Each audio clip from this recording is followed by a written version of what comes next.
Hey everyone, welcome to our deep dive. Today we're going to be looking at polarization and well-being. Yeah. Two ideas that seem kind of separate at first, Yeah. but when you start looking at the research, they're actually like super intertwined. And we're going to be focusing on how polarization like impacts well-being on all these different levels. Yes. You've got the individual level, the collective level, and then the short-term and long-term effects. So are you ready to get into it? Absolutely. Let's go. Okay, let's dive in. One of the things that really blew my mind when I was looking at these studies is the idea that polarization might actually be like an evolutionary adaptation. Right. And that just sounds like so counterintuitive. Right. You would think that cooperation would have been more helpful for survival. Right. Well, yeah. I mean, it's a fascinating paradox. Yeah. A framework on polarization, cognitive inflexibility, and rigid cognitive specialization suggests that back in the day, way back when, polarization might have been super important for early humans to actually survive. Oh, wow. And the idea is that having these really clear boundaries between us and them could have helped our ancestors form stronger bonds within their groups. Yeah. And react quickly to threats, which would have been really crucial, obviously, when, danger was kind of lurking around every corner.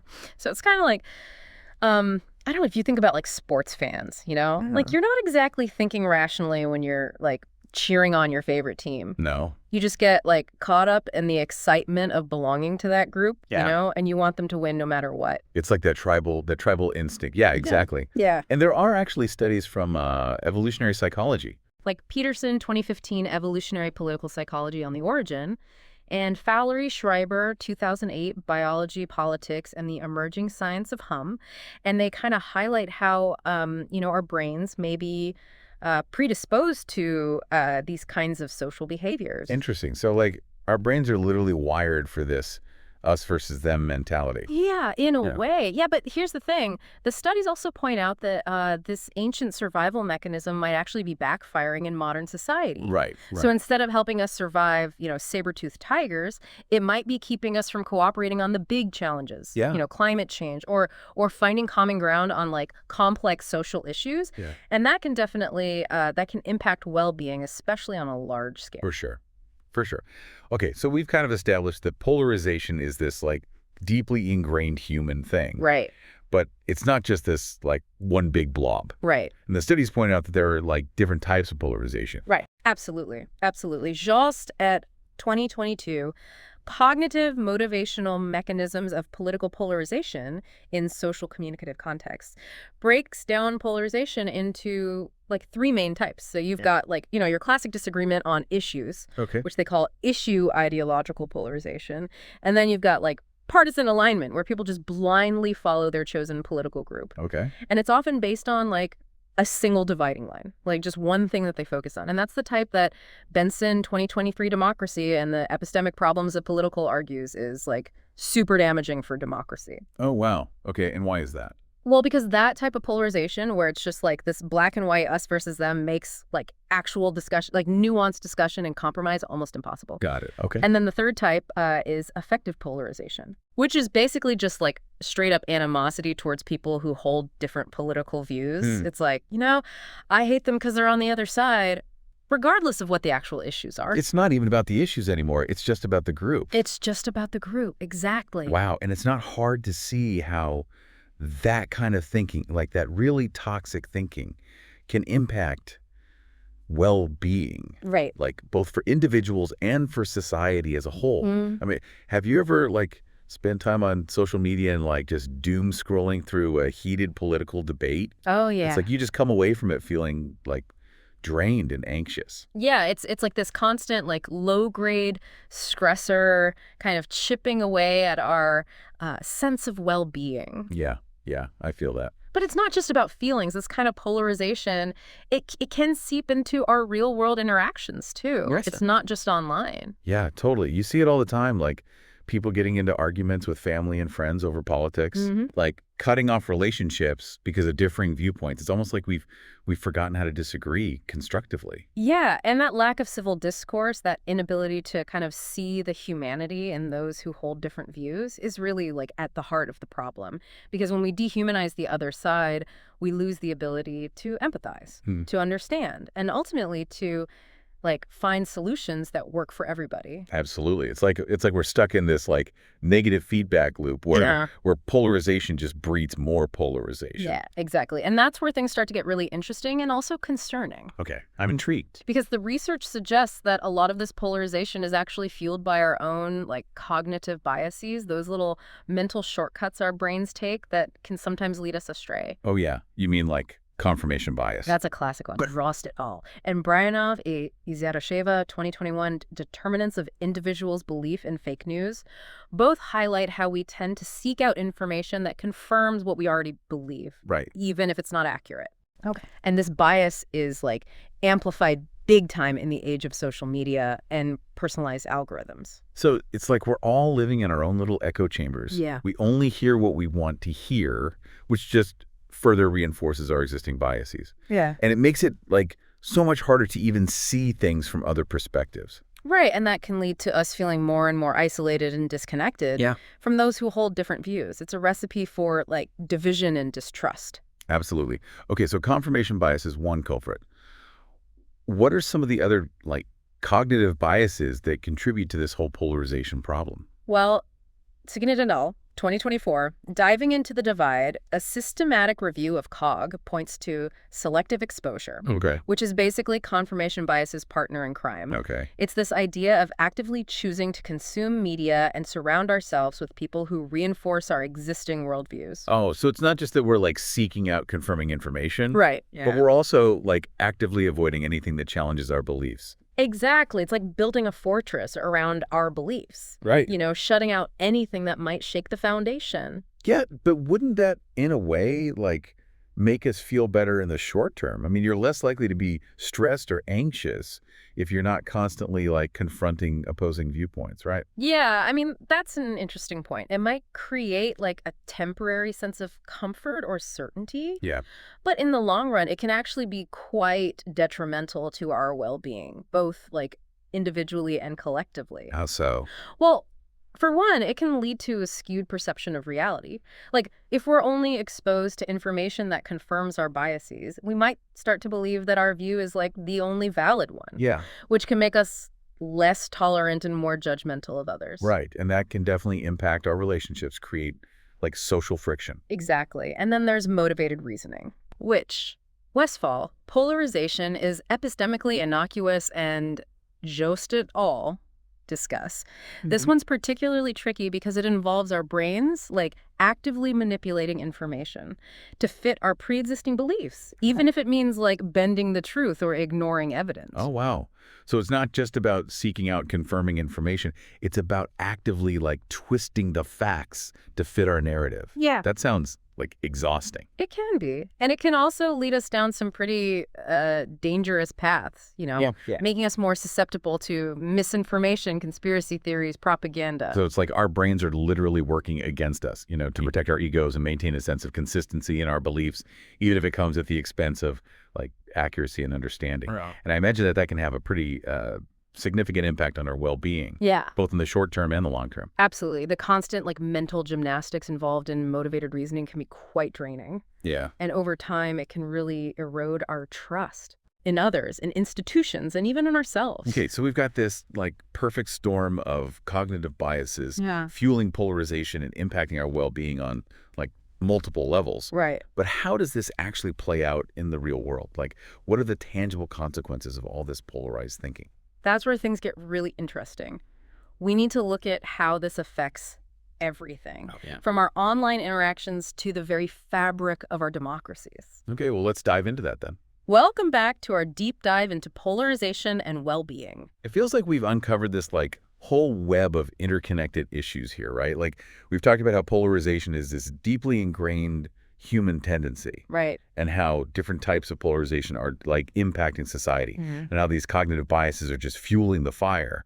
But I'm curious, how does all of this actually like manifest in our everyday lives? Well, one way to look at it is through the lens of, information consumption. Takita et al. 2021 polarized information ecosystems can reorganize social networks via information cascades shows how these like polarized online networks can lead to what they call information silos, Okay. where people are basically only exposed to information that, confirms their existing beliefs. So you're saying that it's not just that we're like actively seeking out confirming information, but like the algorithms are actually feeding it to us. Exactly. Platforms like Facebook and Twitter use algorithms to show us content that we're like more likely to engage with. Right. And since we tend to engage more with content that aligns with our beliefs, the algorithm just keeps feeding us more of the same, Right. creating these like echo chambers where we're rarely exposed to alternative viewpoints. Got it. And Jost et al. 2022, Cognitive Motivational Mechanisms of Political Polarization in Social Communicative Contexts. They suggest that these echo chambers can actually make our biases even worse. Right. It's like this vicious cycle. Yeah. The more time we spend in these echo chambers, the more entrenched our beliefs become. Yeah. And the less likely we are to be open to new information or perspectives. And that can impact our well-being in like a bunch of ways, right? Vasconcelos et al. 2021 Segregation and Clustering of Preferences Erode Socially Beneficial Coordination shows how polarization actually hinders our ability to cooperate and coordinate. Yes. Even when everyone stands to benefit from working together. It's like we're almost like hardwired to undermine our own collective well-being. Yeah. It's this fascinating but also troubling finding, Yeah. Think about the challenges that we face as a society, Right. Climate change, economic inequality, global pandemics. These are like complex problems that require cooperation and collective action to solve. But when we're like trapped in these echo chambers, so focused on like winning arguments rather than finding common ground, it becomes that much harder to address these challenges effectively. It's almost like we're like shooting ourselves in the foot. In a way, yeah. And the long-term implications are like pretty concerning. Okay. Dorn et al. 2007. Is it Culture or Democracy? The Impact of Democrat, and O et al. 2022, The Role of Online Misinformation and Fake News in highlight how polarization can erode trust in institutions, increase social unrest, and even undermine democratic processes. So it's not just about like feeling stressed or anxious after, reading a heated debate online. Right. It's about the potential for like real world harm. Exactly. When polarization reaches a certain point, it can actually destabilize societies. Wow. And make it much, much harder to address like the real challenges we face. And this, of course, has a direct impact on well-being. Right. Both individually and collectively. Okay, so it seems like this polarization thing is a pretty big deal, right? It is. But the studies don't just like focus on the doom and gloom, do they? Yeah. There are also like some potential solutions and strategies for like mitigating these negative effects, right? Absolutely. One promising avenue is the idea of like promoting cognitive flexibility. Okay. Which is essentially like the ability to adapt our thinking, update our beliefs, and see the world from multiple perspectives. So it's about being more open-minded and willing to like change our minds when we're presented with new information. Exactly. Calawerts et al. 2023 Deliberation and Polarization, a Multidiscipliner, found that certain types of deliberation, where people are encouraged to like really listen to and understand opposing viewpoints, can actually help reduce effective polarization. Yeah. That feeling of animosity towards the other side. That's really encouraging. But how do we actually like cultivate this cognitive flexibility? Is it something that can be like learned, or are some people just naturally more flexible thinkers than others? Well, exing it all. 2024, Diving into the Divide, a systematic review of COG, points to like a few strategies that can be helpful. Okay. One is mindfulness. Okay. By paying attention to our thoughts and feelings, we can become more aware of our own like biases and reactions, Right. which can help us respond to others with more compassion and understanding. So it's about creating that space between stimulus and response. Yes. Giving us like a chance to choose how we react rather than just getting swept up in the emotional current. Exactly. And then there's critical thinking. Okay. This is about questioning our assumptions, evaluating evidence objectively, Yeah. and being willing to change our minds when presented with new information. It's about becoming like more discerning consumers of information. Right. Not just passively accepting everything we see and hear. Right. And finally, engaging in diverse experiences. All right. Whether it's, traveling to new places, trying new foods, Yeah. or simply talking to people from different backgrounds, Right. this can help broaden our perspectives and challenge our preconceived notions. It's about stepping outside of our comfort zones. Yeah. And like exposing ourselves to different ways of thinking and being. Exactly. And all of these strategies can not only help reduce polarization, but also promote well-being in a world that's, constantly evolving. So it's not just about fixing this like polarization problem. It's about building like resilience Right. and adaptability so we can like thrive in a complex and ever-changing world. Well said. And it's important to remember that these strategies aren't just for individuals. Oh, okay. We can also apply them, at a societal level. How so? Well, think about, education. Okay. We can teach critical thinking and media literacy skills in schools. Mm-hmm. Help young people become more discerning consumers of information. We can also promote, civil discourse and constructive dialogue in our communities and workplaces, create spaces where people actually feel comfortable expressing their views, Right. and listening to others. So it's about like shifting the culture from one of us versus them to one of like curiosity and understanding. Exactly. And it's about recognizing that we're all part of the solution here. Right? Every time we choose to engage in respectful dialogue, every time we challenge our own biases, every time we seek out diverse perspectives, we're taking a step towards a more harmonious and productive future. I love that. It gives me like hope that we can like break free from this grip of polarization and create a world where well-being like truly flourishes. But we've talked a lot about like the individual and societal impacts of polarization. What about the relationship between polarization and democracy? Right. That seems like a pretty crucial piece of the puzzle. It is a crucial piece of the puzzle, and one that probably deserves its own deep dive. Right. But, democracy relies on informed and engaged citizens who can, debate ideas, find common ground, Right. work together for the common good. Right. But when polarization takes hold, it can really erode the very foundations of, a healthy democracy. Okay, so let's dive into that then. How exactly does polarization like threaten democratic societies? So we've been kind of exploring this tangled web of polarization and well-being, Yeah. looking at how it affects our minds, our relationships, even our ability to tackle these big global problems. Right. But let's zoom in on something that you brought up earlier. How does this all impact democracy? Yeah, I mean, it seems like a pretty crucial piece of this whole puzzle. Well, think about what makes a democracy actually work, right? Okay. You need people to be able to engage in civil discourse, to consider different viewpoints, and to ultimately, reach compromises that serve the common good. Cristiano Ibajaj 2024 Democracy argues that widespread polarization makes all of that incredibly difficult. So it's like instead of working together, we're just constantly like battling it out. Yeah. Each side trying to like win at all costs. Exactly. And that kind of winner-take-all mentality can have some pretty serious consequences for democracy. Benson 2023 Democracy and the Epistemic Problems of Political points out how this thing called sorting polarization. Okay. Where people just align themselves with a single us versus them divide Yeah. can lead to political gridlock and undermine trust in institutions. Right. It's like we're so busy demonizing the other side that we forget about the actual goal, right? Which is to govern effectively and create a society that actually works for everyone. Exactly. And this can lead to like a decline in political participation as people become disillusioned with the system and feel like their voices don't actually matter. Dorn et al. 2007, Is It Culture or Democracy? The Impact of Democrat? Yeah. Suggests that this can create space for special interests and extremist voices to gain more influence, which, further fuels polarization.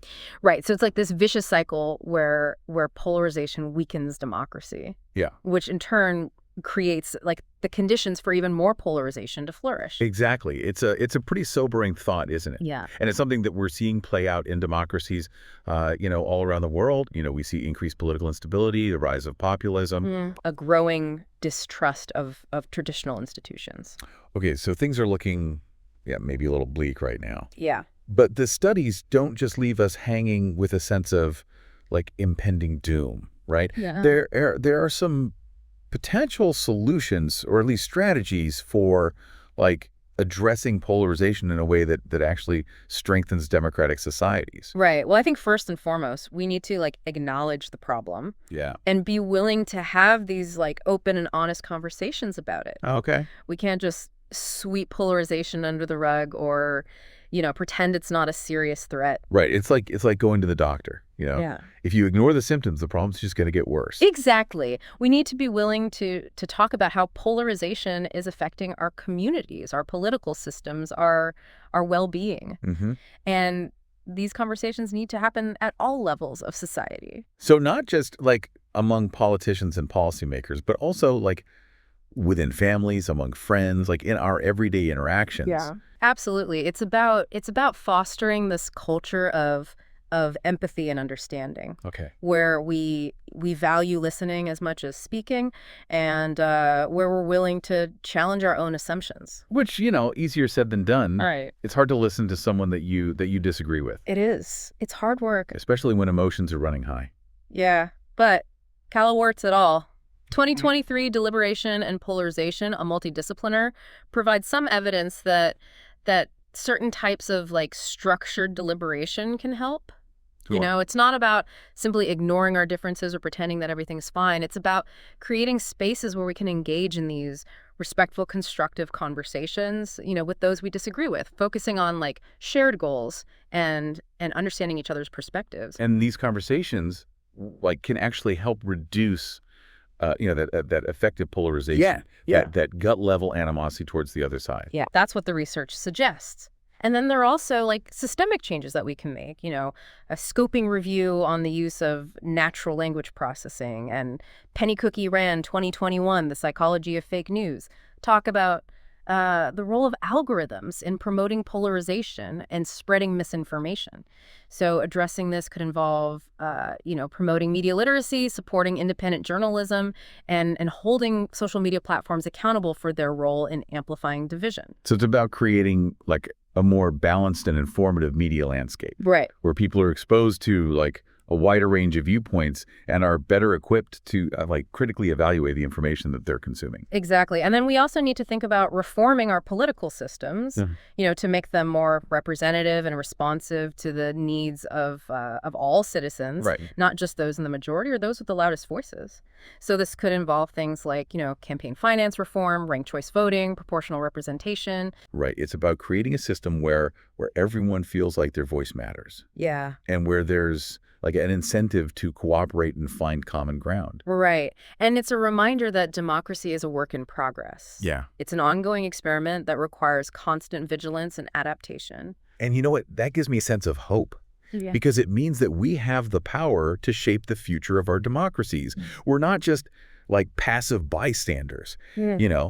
We can demand better from our leaders, hold them accountable, and work together to build a more just and equitable society. I love that. It's a reminder that we all have a role to play in strengthening democracy and promoting well-being. And the more we understand about the dynamics of polarization, Right. the better equipped we are to navigate this complex landscape and create a more positive and productive future. This deep dive has been a real eye-opener for me, and I hope it has been for you listening out there too. Yeah. We've explored the evolutionary roots of polarization, the role of cognitive biases, the impact on well-being, and the threats it poses to democracy. But we've also uncovered some, potential solutions. Yeah. And strategies for mitigating these negative effects and creating a more harmonious and thriving world. Well said. And remember, even small actions can make a difference. Yeah. Every time we choose to engage in respectful dialogue, every time we challenge our own biases, every time we seek out diverse perspectives, we're taking a step towards a brighter future. So let's all do our part to create a world where well-being flourishes and where polarization becomes a force for progress, not division. Thanks for joining us on this deep dive. We hope you've learned something new and that you'll continue to explore this really crucial topic. Until next time, keep learning, keep questioning, and keep striving to make the world a better place.